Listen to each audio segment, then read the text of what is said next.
So recently there's been a lot of discussion about the chances of the Welsh regions joining the English Premiership, and it seems like, at least from the fans, there's a big appetite for this. But what if I told you, my friends, that back in 1999 the WRU were a couple of hours away from signing a deal with the Premiership to officially create an Anglo-Welsh league. But at the 12th hour, the WRU fumbled the bag and lost out on potentially one of the most lucrative opportunities in Welsh club history. So, did the union shoot itself in the foot, or were the English clubs simply asking for way too much? Let me dig into the backstory and I'll explain what happened. So, in rugby's great history, the game lauded itself as being proud to be an amateur sport and inclusive to everyone. Even as many of its best talents were changing code and heading north to play rugby league, Union did its best to maintain its amateur status. But as the mid-90s ticked on, most unions were amateur more by name than anything else. And although there were rumours of envelopes of cash being left in players' boots, at least on the surface, Wales clung on to its amateur roots, quite often to its detriment, and mainly down to the stubborn old boys club running the game in Wales. These gatekeepers were often criticised by most of the players at the time for not attempting to move the game on in Wales, as we slipped further and further down the international pecking order. By 1995 though, the status quo had become untenable, and in August that year, rugby finally broke into the modern era and turned professional. This, though, was a shock to most, as the announcement had come only a few weeks before the new season started. Now, this sparked chaos in clubhouses and committee rooms across the nation as mad scrambles began to sign up players to contracts and try to work out how much to pay them. The race for cash started, and players up and down the Welsh League now wanted a slice of the pie and expected to be compensated for their services. But that aside, the excitement began to ring through Welsh rugby as teams and fans alike now started to bring back and re-sign the superstars that had headed off to make a career in rugby league. As household names like Jonathan Davis returned back to their homeland, a different issue was already brewing under the surface. First of all, it was clear pretty quick that the economic power of the clubs in Wales compared to others were vastly different. This meant that while a lot of Axel players returned to Union, a lot of them were snapped up by English clubs. Not only that, but even some players who were already playing for Welsh clubs got picked off and started to make a living across the border. Famously, Gareth Llewellyn signed for Harlequins at the time when he was the current Welsh captain. And these big signings weren't just for some chump change either. For the time, there were some big figures being thrown about. So, now with some transfer fees in their pocket and payment for playing in professional competitions, the Welsh clubs began to sign some household names in an attempt to keep up with the Joneses. The real issue was, though, that the professional era had been ushered in so quickly that no one had thought to put any sort of framework or plan together on how this was going to work long term. And in hindsight now it's obvious, but the excitement and the haste to capitalise on the game turning professional, it seemed like everyone had forgotten one key question. How are we going to afford this? And in plain terms, they couldn't, and it didn't take long for that realisation to set in. By 1997, several top clubs had already put themselves deep in the hole, with it being reported that teams like Swansea, Bridgend and Llanelli had already been given large loans by the WRU just to keep afloat. They even bought out Stradey Park from Llanelli and leased it back to the West Wales team to help them out with their finances. And it wasn't just the top teams. Some teams in the First Division and even Abertillery of the Second Division had been given a helping hand by the union. I should be fair at this point though and saying it wasn't just Wales who weren't dealing with professionalism very professionally. Richmond Rugby, who were one of the oldest ever clubs established and the first English club to go professional, were bought by financial backer Ashley Levitt, who began splashing his wealth around making his own version of the Galacticos, bringing in a multitude of Welsh talents including the likes of the Quennell brothers, Alan Bateman and Barry Williams, just to name a few. But by 1999, the club went bust and sadly entered into administration, so it's fair to say Wales weren't the only ones living above their means. Anyway, that aside over, back to 1996, and the WRU announced that Terry Cobner would be their first ever full-time director of rugby, and his first task was to attempt to work out the best way for rugby in Wales to move forward. Cobner took inspiration from the Southern Hemisphere, where South Africa, New Zealand and Australia had set up the 12-team Super Rugby League based around the provincial regional structure. Funny enough, even back then, looking at the landscape, he saw only enough funds and quality players to supply 4 professional teams, and was a big proponent of centrally contracting and streamlining down the Welsh game. Unfortunately for Cobner, his plans came too late, as by this point the clubs had already snapped up all the best players and now were in charge of their contracts. Even with that, some clubs were being forced to terminate contracts halfway through the season just to keep the Wolves away from the door, which, to be honest, is just the sad state of affairs. And as 1998 rolled around, things didn't get any better. The financial situation worsened, and even with more people now calling for the Welsh game to trim down into a more regional structure, the WRU attempted to take control of the game in Wales, and in fairness, they had already poured over £1 million into various clubs and now owned stakes in a few of them, so they probably thought, we need to pull all of this mess together. What they came up with was for the 8 top teams to sign up to a 10-year loyalty agreement with the WRU. This would entail the union deciding who and where the clubs would play, including which tournaments, and in turn the WRU would divvy out the cash and promise the clubs that they would remain and keep their existence over the next 10 years.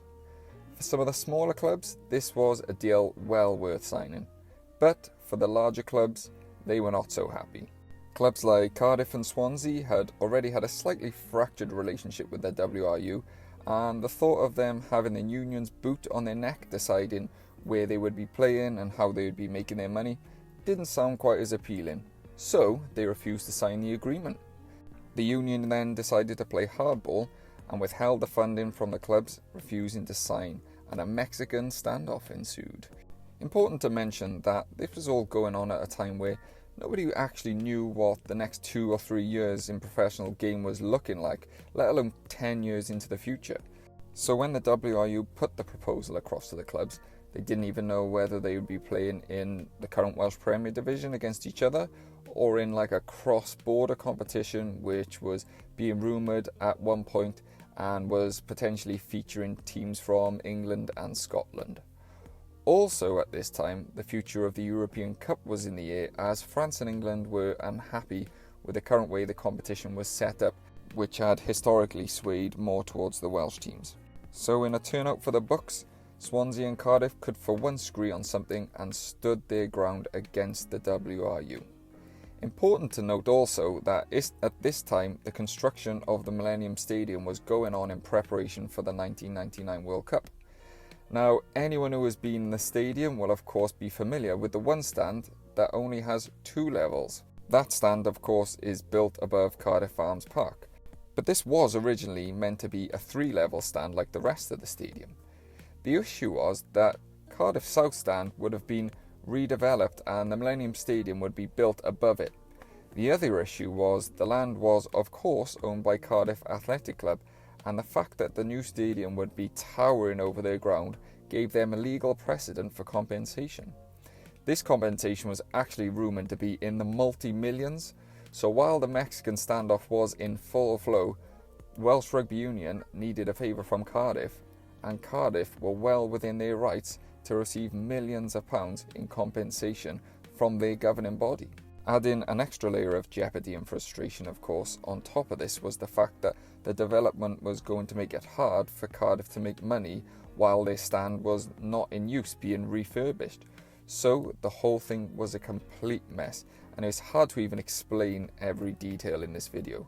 So with everything that was going on, in fairness, Cardiff did not want to bleed the union dry by getting millions of pounds of compensation off them when they were preparing for the World Cup that was in their own country, and they were willing to allow the current plans to go ahead, but only be compensated a significantly lower figure than they could have actually demanded from the union.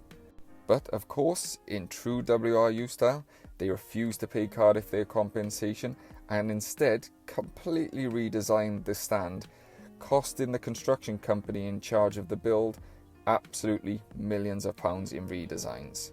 Not only that, but it was widely thought that the reason Vernon Pugh, who was the WRU chairman at the time, refused to work with Cardiff was because he knew that they were holding out on the union whilst not earning any money from competitions, and he thought that if he gave them the payout, even a far more discounted rate than they could have actually had, it would have been enough to keep the doors open, and it would have made the likelihood of Cardiff signing the loyalty agreement even less. Oh, sorry. I mean, that whole situation just gives me a headache. And I know it's a lot of back and forth, and it's a lot of information to try and take in, but I think it's important just to paint the picture of the absolute dumpster fire the Welsh Rugby was at the time. And if nothing else, now you know why we have a funny shaped stadium. You could just blame Mr. Pugh. Anyway, with everything against them and next to no income coming in, the two clubs stood firm. Reading quotes from Gareth Davis, who was at the time the chairman of Cardiff, giving his thoughts on the situation, he says, quote, "It was sign up now for 10 years with people with no commercial experience at all. We had pretty serious people on the board at Cardiff who knew what they were talking about," end quote. Sounds eerily familiar to how things have been run over the last 20 years, does it not? He then ends with basically saying that if it was like a 2-year deal while everything gets restructured, that they would have been willing to sign that agreement, but 10 years was just simply too long, and that's just completely understandable, I think. So come August, the union finally had enough and decided to kick Cardiff and Swansea out of the current Welsh Premier Division, meaning they wouldn't have any sanctioned fixtures and therefore would not receive any monies from the WRU for that season. This of course intended to put Cardiff and Swansea in a difficult position, forcing them into signing. But interestingly, they sought to use this opportunity to their advantage and intended to use their newfound freedom to pursue a different avenue to the union. Now, this is crazy to think of this happening in this day and age, but I guess it's just a testament to how much of the Wild West early professionalism was. What Cardiff and Swansea did was to organise a season of friendly matches against English clubs in the Allied Premiership. These matches, of course, were not sanctioned by either union, so it would have been impossible or difficult to get referees or broadcasters. But the teams didn't let that stop them though. They brought in retired or junior referees to ref the games and made a deal with the BBC to broadcast the matches because they had just lost the rights to the Welsh Premier Division, just giving an extra 2 fingers up to the WRU. The season started better than both clubs could ever have imagined, winning away and home fixtures against various clubs and often playing to capacity crowds of over 10,000 week in, week out. And when the derby match came between Swansea and Cardiff, they would play in front of a sellout of 14,000, completely dwarfing any of the other teams' attendances that were going on in the Welsh Premiership. In response to this, the union started pushing the idea of a British and Irish league with 2 conferences of 24 clubs being the leading idea, and that would feature apparently 4 Welsh, quote, super clubs. Actually, in my opinion, this would be the best option for the current day and age if England were to merge into a British competition, and I think it's something the union should be pushing. But anyway, my weighty opinion aside, as the season rolled on, interest from Scotland and Ireland started to wane in the British competition as they thought England and Wales were edging more towards an Anglo-Welsh based league instead. At one point, the WRU General Committee invited the rebel clubs into a meeting where the clubs expected an attempt by the union to repair relationships and make some sort of cohesive plan to end all of this madness.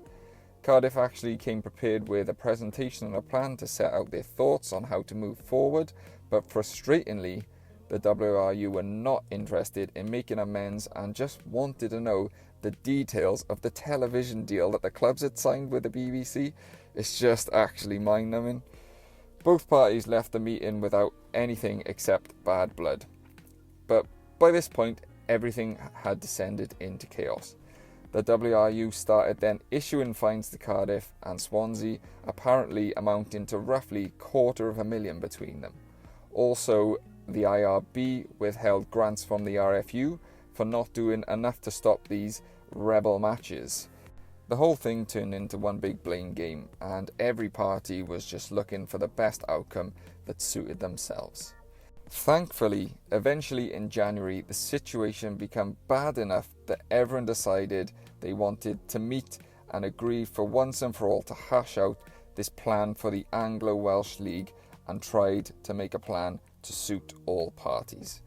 Now, this meeting is the one I discussed right at the start of the video. So, as Swansea and Cardiff walked in with the English delegation, there was a lot of tension in the air. By this point, a lot of bad blood had built up on both sides, and as discussions went on, the main sticking point was how many Welsh teams would be playing in the Anglo-Welsh League. Now, bearing in mind, the WRU 10-year loyalty agreement was based around them supporting 8 professional teams in Wales. So, when the RFU asked how many teams the union wanted in the Anglo-Welsh League, they were slightly taken back when Mr. Cobner and his friends demanded 10 spots for the Welsh teams. They in turn then were also taken aback when the English delegation offered them only half that number. An uneasy tension fell across the meeting as the Welsh representatives went outside to discuss what they thought of this offer. As they returned to the room, everybody's worst assumption was realised, as the Welsh delegates rejected the offer outright and simply left the meeting, leaving everyone on the other side, Swansea and Cardiff included, just shocked and frustrated. Terry Cobner, who was ahead of his time with many of his calls, had royally dropped the ball on this one. And the amazing opportunity for an Anglo-Welsh League has never since been realised or revisited again. Now, while I understand that there was a loyalty agreement in place, I find the decision from Terry Cobner very, very strange. When you consider he was a major proponent for 4 super teams in Wales, but then while he was part of the delegation that was going to determine how many teams represented Wales and what the bare minimum number was, he decided it was 10. I mean, it's crazy. I mean, it could be because of the loyalty agreement and he wanted to stick by that, or it might have been because he had Glamor Griffiths whispering in his ear sweet nothings about his precious Welsh rugby teams and swaying his mind. I don't know, we'll never know. Either way, to be fair, the chance was gone, and as the season wore on, it became more and more difficult for Cardiff and Swansea to finance their rugby operations. And with all the sanctions on both sides of the fence, English clubs began to field squad players and development teams out against the Welsh teams, and the crowds slowly began to dwindle into nothing. Swansea, though, had one final hurrah at sticking it to the man by winning the Swaylet Cup, comfortably beating Swansea in the final, but the fun was unfortunately over. The following summer, the rebel clubs were forced to sign up to the loyalty agreement and could now only play in WRU sanctioned competitions. So the union had finally got what it wanted, control over the clubs and control over the players, but at what cost? An opportunity never to be seen again to this current day, and yet it's something that all the fans and most administrations in Welsh Rugby seem to want. And that opportunity was sacrificed for what? A loyalty system that was never viable long term. I mean, it would only take 3 or 4 years for the situation in Wales to finally get to the point where they could not operate financially, leading to, of course, the development of the 5 regions. A proposal for 5 teams, I wonder where I've heard that one before. Anyway, this whole situation left a scar on the club and country relationship in Wales, and that scar's never really healed. But my hope is moving forward, the new WRU board continues its effort to improve the relationship with the regions, because at the end of the day, as we've proven in the current day and the current form in Welsh Rugby, the regions are what supplies the team for the internationals. It's a no-brainer.